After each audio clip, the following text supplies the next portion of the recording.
What's up, everyone?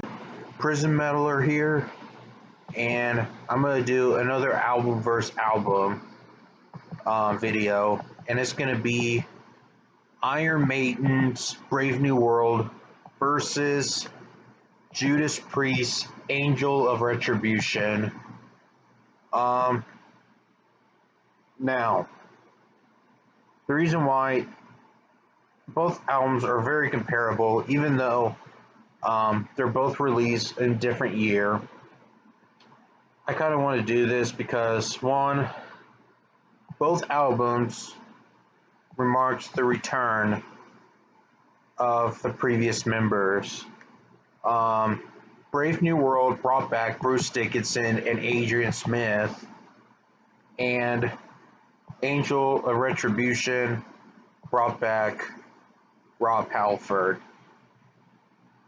So, first, I'm going to talk about. First, I'm going to talk about Brave New World. So, Brave New World is one of my favorite Iron Maiden albums, and it's easily Maiden's best album in the 21st century. I just enjoy this album a lot. I am in love with this album. I love all songs from The Wicker Man, Ghost of the Navigator, title track, Blood Brothers. Let me look at the list here.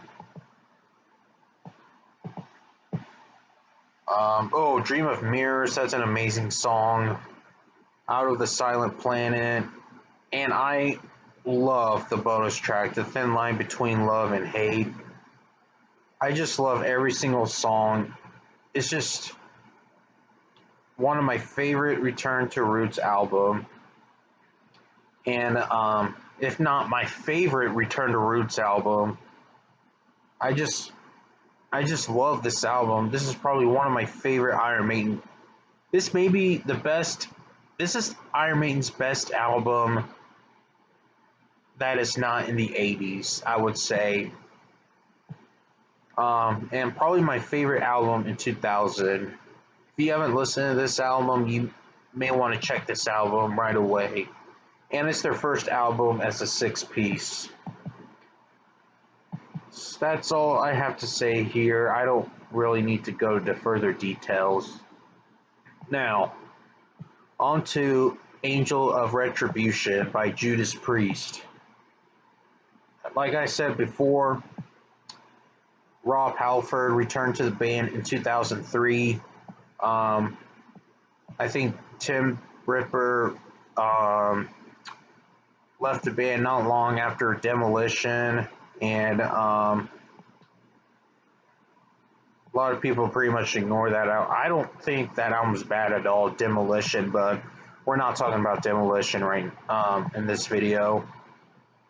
Now, this is also a Return to Roots album, and I do find this album pretty underrated, and it does have some really great songs like Judas Rising, Revolution,